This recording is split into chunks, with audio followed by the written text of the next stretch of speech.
Hello there, I'm Chef Johnny, and this is Texas Style Barbecue and Cuisine. Appreciate you dropping by. Got a special dish for you. We are going to be making paella. Now, some of y'all may not know what that is, so stick around, I'll show you. But the thing about it is I've got 3 others I can clue you in on because I got some friends doing the same dish. And we're all going to post these up at the same time. But Rico's Place is doing it, Cooking with CJ, and also my great friend over at Big Lou Barbecue and other things I like to do. Anyways, those 3 guys are doing it also. So we're going to be making up a paella dish. So stick around. Let me show you how we do it.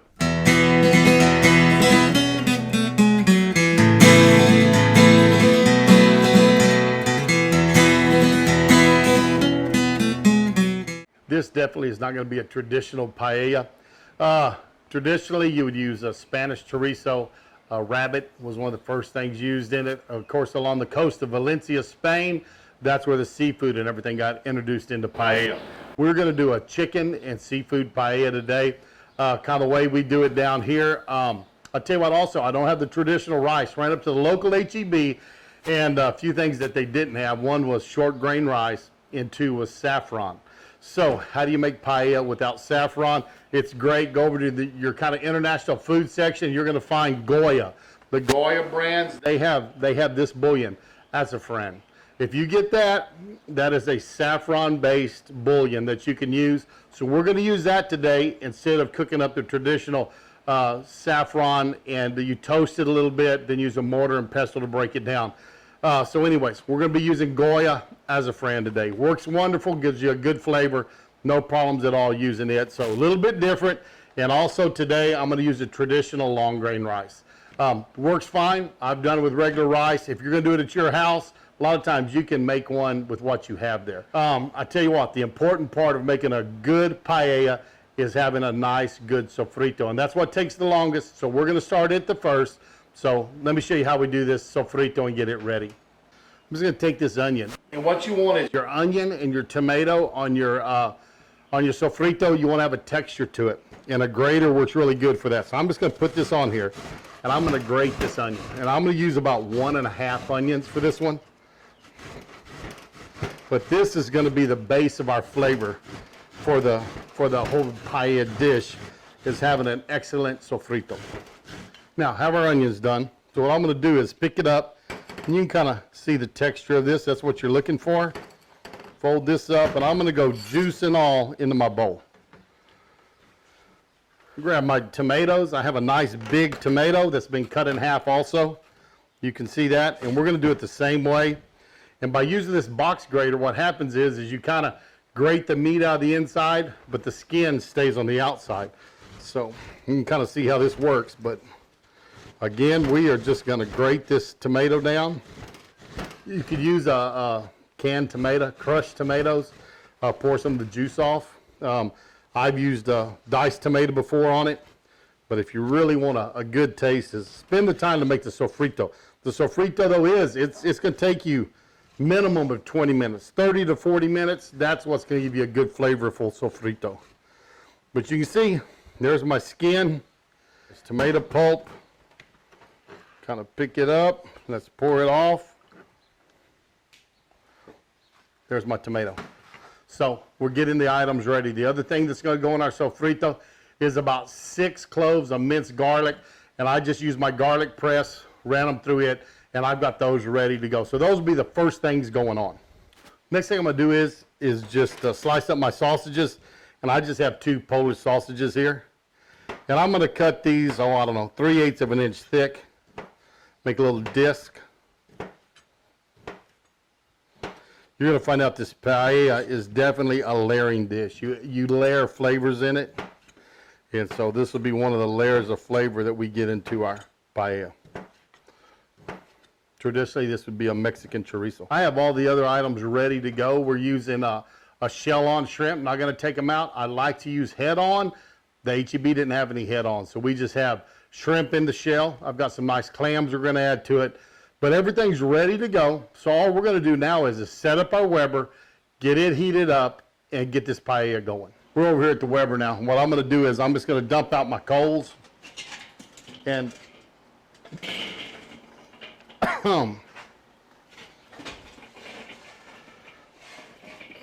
Not all of them were lit. And that's actually a good thing. What I want to do is I want to this heat to increase. Not too hot to start off with, but we want it to be growing. So those unlit ones that we'll catch here in a minute will be a good thing for us. Take our lid or our grate, get our grate on.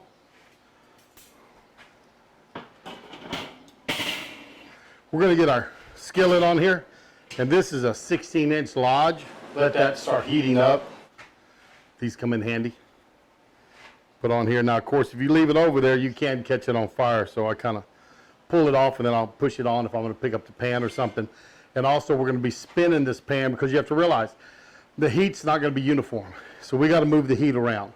Right now, I have the air vent at a quarter. Now, true, I have the lid off, but I don't want a whole lot of air flowing up through it to get it that much hotter. So quarter, maybe a little bit less on the opening on the bottom of the kettle. But it's sitting there.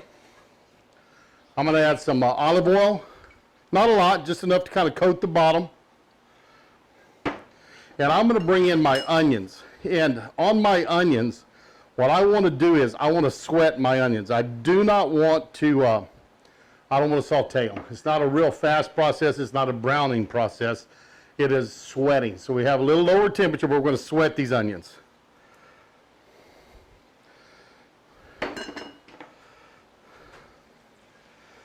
And you can tell there's just a small sizzle going on.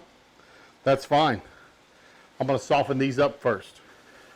I tell you, this is the first time I've ever done a sofrito on a Weber kettle. So we're going to see how it does. I've done it where I could raise up from the live fire and lower down.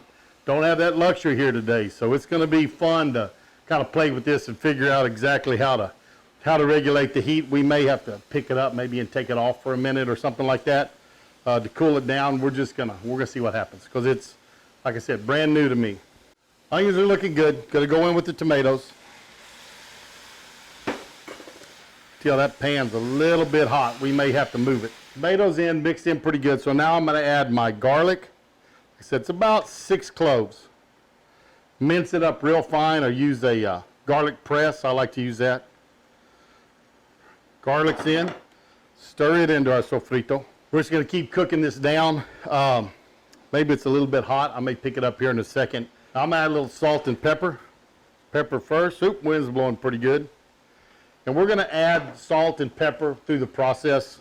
Probably a little bit of granulated garlic also when we put our chicken in. We are cooking a little fast with the sofrito, so I'm just going to take it and I'm going to pick this up and just let it sit up on top for a minute.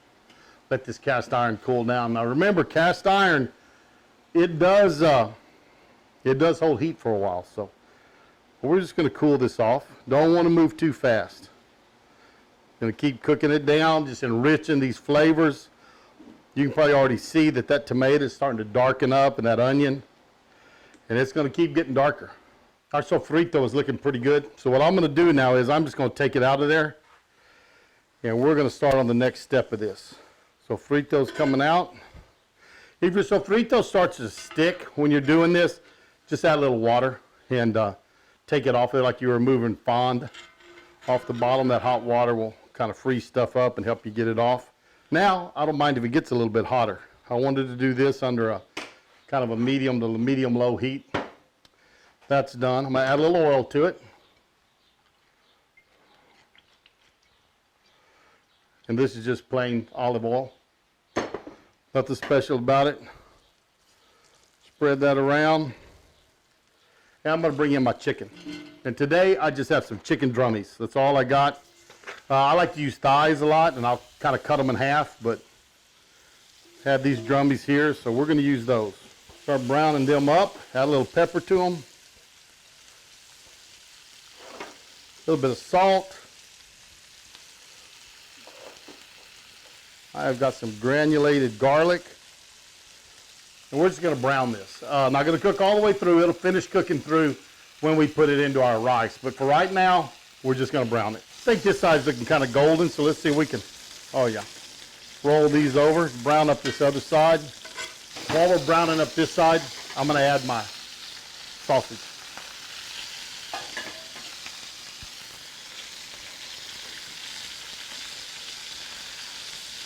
And we're just going to keep these moving, keep them browning. And I can probably start taking this sausage out. It's cooked enough. And again, we're just layering flavor upon flavor. Now we have the flavor of our sausage in here. Got our chicken, our salt, our pepper. That's browned up nice.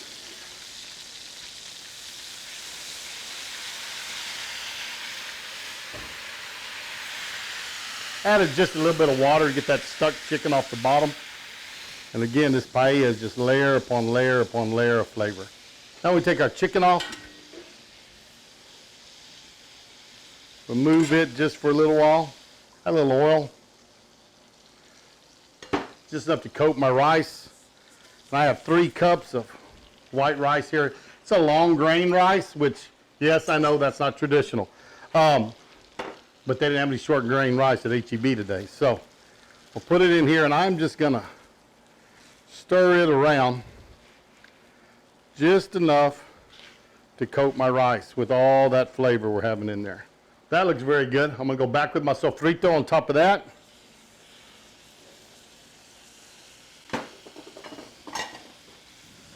Stir it into my rice. Now for some stock. A lot of times I'll use chicken stock with this when I use saffron.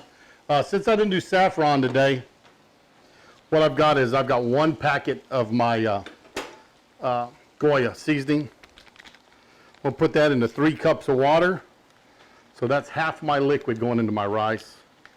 We'll take off about a half a cup for the liquids in the sofrito. So if I had 6, that would cut it back to 5.5. So I need 5.5 cups. So here's 3 cups. Pour it in.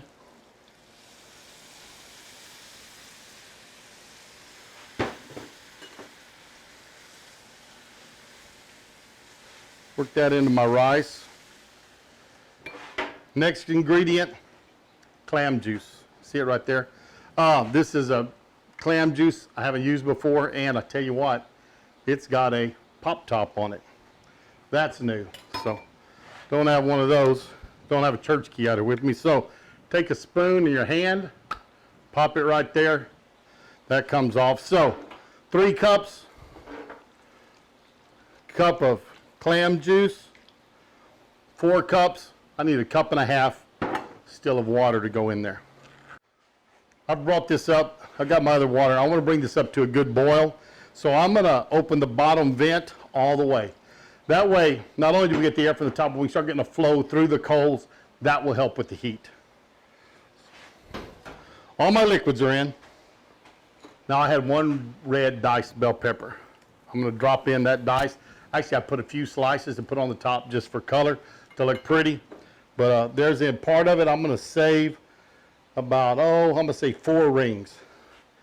These other rings I'm going to go ahead and drop in on my rice. Let them cook with it. Gives me a little bit of flavor and color. We're going to add some vivid colors to this. We're going to let this rice cook pretty good for about 10 minutes.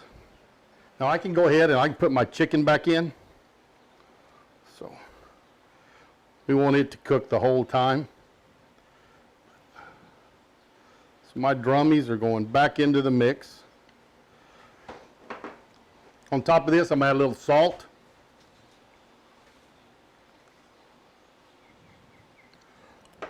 And a little bit of pepper. There we go. Now, just gonna let that cook. You can tell it's boiling pretty good. And we're gonna let it keep cooking like this for about 10 minutes. We're about 5 minutes into this cook, so I'm gonna turn this handle. And we're gonna move it about 45 degrees. We're another 5 minutes in, so I'm gonna add my sausage back into here. And along with the drippings that's on it, won't hurt anything at all. So it's been 10 minutes. So I'm going to add some of my whole rings of bell pepper that I did 3 of those. But there's 1 sticking out, so I'm going to let that kind of come through. Let's pick it up and turn it over right there. We're about 8 minutes in, or 7 minutes left. I'm going to add my clams. Put those right up on our top, and I tell you this, if you bury these down in that rice, they will not open. They get stuck in there and they can't pop open. So you'll know if they're good or not. Now remember, if they don't pop open, don't eat them. And if they're already open, don't eat them. Spin this around. I'm going to take this off for just a second. I want that fire to cool down. This rice is puffing up. See if I can get y'all an image of that. My clams are in there, and now I'm going to add just some peas, green peas to this. They're just going to add color again to the top of this. Now I'm going to cover this up. About forgot my peas. Usually I put those in a little bit sooner, but they'll be all right going in the same time as the clams. About another 7 minutes, we'll have paella. We got about 3 minutes left, so what I'm going to do is I'm going to pop the foil. Be careful, don't burn yourself if you do this step. You get our shrimp on. There we go. Starting to look real pretty. Add our shrimp to it. All right, put my foil back up on it. I'm going to open up that bottom valve of the bottom air vent. Let some more air start flowing through this so we can get the heat back up and start getting that crust on the bottom of our paella. There we go. Timer's going off. 20 minutes in. Let's unwrap this and see how it looks. Oh yes, there we go. I think it's time to get this off and let's take a look at it. Here we go. Here is our paella. One thing to remember is cast iron holds heat, so don't leave it on there too long or it's going to keep cooking on you. Now I would tell you, this looks pretty. We're going to see how it tastes. It is a beautiful paella. Come in here and try to get some up off the bottom. See if we got the sucrat. And it looks like we did. I've got a crust on there.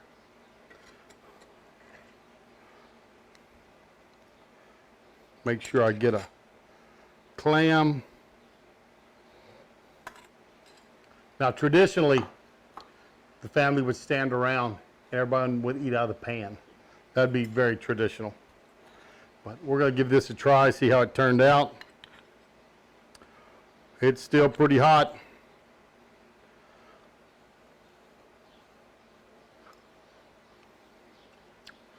That does taste good. That's a very good taste of the paella. Got the sucrat. I tell you, I hope you enjoyed it. We're going to get you some close-up pictures where you can see how this turned out, and it is lovely. It's a beautiful dish. It's a tasty dish, and I tell you what, it's a fun dish to make. Turned out well. The Lodge cast iron skillet worked excellent. The Gore brand seasonings worked very good since I couldn't pick up any saffron at our local HEB. Now don't forget those other channels I told you about. Rico's Place, Cooking with CJ, and Big Lou Barbecue. I'm going to put some links for them so you can find them. They've done the same dish. They're going to be posted up. This paella came out very good. Remember to season as you go. Add layers of seasoning. If you use chicken broth, be careful with your salt. Normally I use some chicken broth in there instead of straight water, so this one probably could have used a little bit more salt. But I tell you what, it still tastes great. Turned out good. I hope you enjoy it. Hope you enjoy ones that my friends cooked up also. Thanks for stopping by here today. I really do appreciate it. Remember to give me that thumbs up if you enjoyed it. Remember to thumbs up all my buddies. Watch their videos also and see how they turned out. If you would, subscribe to my channel, click the notification bell, tell your friends and family about us, let them know we're cooking up paella here at Texas Style Barbecue and Cuisine, and we're going to see you down the road.